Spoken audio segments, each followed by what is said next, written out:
आइए दोस्तों जानते हैं पुरी में स्थित विश्व प्रसिद्ध भगवान जगन्नाथ के 10 रहस्यों के बारे में, जिसे आज तक विज्ञान जगत भी नहीं सुलझा पाया। नंबर 1।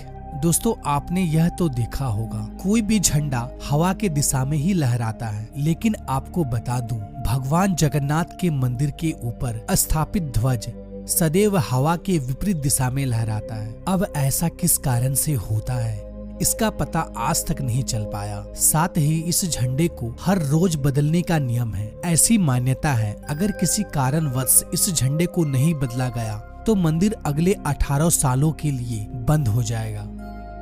नंबर 2।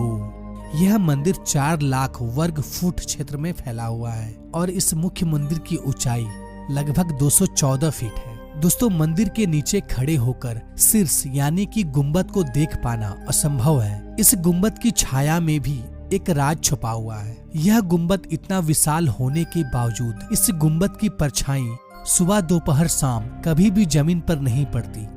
नंबर 3। मुख्य मंदिर के शीर्ष के ऊपर भगवान विष्णु का सुदर्शन चक्र स्थित है। ऐसा कहा जाता है कि आप पुरी में कहीं भी खड़े हो, आप इस चक्र को देख पाएंगे। इस चक्र की बनावट इतनी अद्भुत है कि आप किसी भी दिशा से इस चक्र को देखें, आपको ऐसा प्रतीत होगा कि यह चक्र बिल्कुल आपके सामने ही है। इसे नीर चक्र भी कहा जाता है। यह चक्र अष्ट धातु से निर्मित है, जो कि अति पावन एवं पवित्र माना जाता है। नंबर 4। समुद्र पुरी का रहस्य। दोस्तों सामान्यतः किसी भी समुद्र के किनारे हवा समुद्र से जमीन की ओर आती है और शाम के समय इसका विपरीत होता है, लेकिन पुरी में इसका उल्टा होता है। यहाँ पर हवा समुद्र से जमीन की ओर ना जाकर बल्कि जमीन से समुद्र की ओर जाता है। नंबर 5। आमतौर पर ऐसा देखा गया है, किसी भी मंदिर, मस्जिद तथा किसी भी ऊंचाई वाले स्थान पर पक्षियों का बैठना आम बात है, लेकिन जगन्नाथ मंदिर के शीर्ष के ऊपर आज तक कभी भी किसी पंछी को उड़ते या उसके ऊपर बैठते नहीं देखा गया है। यही वजह है कि मंदिर के ऊपर हवाई जहाज और हेलीकॉप्टर के उड़ने पर मनाही है। नंबर 6।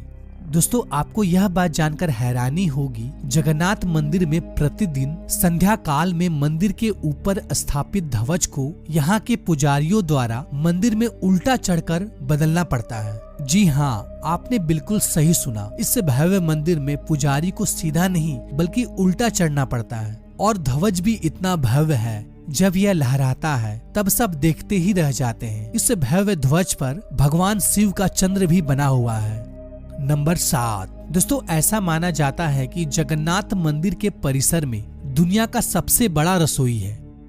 इस रसोई में 500 रसोइया और 300 सहकर्मी मिलकर भगवान जगन्नाथ के प्रसाद का निर्माण करता है। इस रसोई से जुड़ा एक रहस्य यह भी है, यहाँ चाहे लाखों भक्तों क्यों ना आ जाए, कभी भी प्रसाद कम नहीं पड़ता। लेकिन संध्या होने पर जैसे ही मंदिर का गेट बंद होने का वक्त होता है, प्रसाद अपने आप ही खत्म हो जाता है। यानी कि आज तक यहाँ पर प्रसाद कभी भी व्यर्थ नहीं हुआ है। इसके अलावा मंदिर में जो प्रसाद का निर्माण होता है उसे पुरातत्व काल से प्राचीन विधि से लकड़ियों में ही बनाया जाता है। इस प्रसाद को बनाने में मिट्टी का बर्तन का उपयोग किया जाता है। यह प्रसाद 7 बर्तन में बनाया जाता है। 7 बर्तन को एक के ऊपर एक रखा जाता है और रहस्य वाली बात यह है कि जो बर्तन सबसे ऊपर यानी 7वें नंबर का जो बर्तन होता है उसमें सबसे पहले प्रसाद बनकर तैयार होता है और उसके बाद 6वें, 5वें, 4थे, तीसरे, दूसरे यानी सबसे पहले यानी कि नीचे का जो बर्तन है उसमें सबसे आखिरी में प्रसाद बनकर तैयार होता है,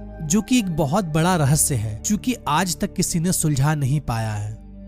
नंबर 8। दोस्तों भगवान जगन्नाथ का मंदिर 4 धामों में से एक धाम माना जाता है। दोस्तों मंदिर में प्रवेश करते ही एक सिंह द्वार है। कहा जाता है कि सिंह द्वार के अंदर आपका कदम जब तक नहीं जाता तब तक आपके कान में समुद्र की ध्वनि सुनाई देती है, लेकिन जैसे ही आप सिंह द्वार के अंदर कदम रखते हैं ये लहर की ध्वनि सुनाई देना बंद हो जाती है।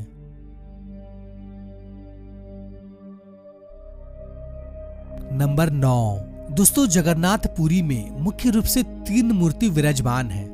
भगवान श्री कृष्ण, बड़े भाई बलभद्र और छोटी बहन सुभद्रा। दोस्तों जगन्नाथ पुरी की तीनों मूर्ति को हर 12 साल में बदला जाता है। पुरानी मूर्तियों की जगह पर नई मूर्तियां स्थापित किया जाता है। मूर्ति बदलने की प्रक्रिया में भी एक बहुत ही रोचक हिस्सा है। जिस वक्त मूर्ति बदली जाती है उस वक्त पूरी शहर की बिजली को काट दिया जाता है। मंदिर के आसपास पूरी तरह अंधेरा कर दिया जाता है।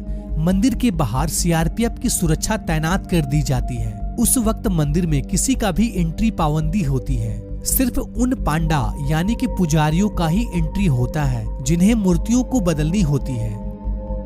नंबर 10 दोस्तों, ऐसी मान्यता है कि जब भगवान कृष्ण ने अपने देह का त्याग किया और उनका अंतिम संस्कार किया गया तो शरीर के एक हिस्से को छोड़कर उनका पूरा शरीर पंच तत्व को लीन हो गया था। ऐसा माना जाता है कि भगवान कृष्ण का हृदय एक जिंदा इंसान की तरह आज भी धड़क रहा है। ऐसा मान्यता है कि वह दिल आज भी सुरक्षित है। भगवान जगन्नाथ के लकड़ी की मूर्ति के अंदर आज भी साक्षात विराजमान है।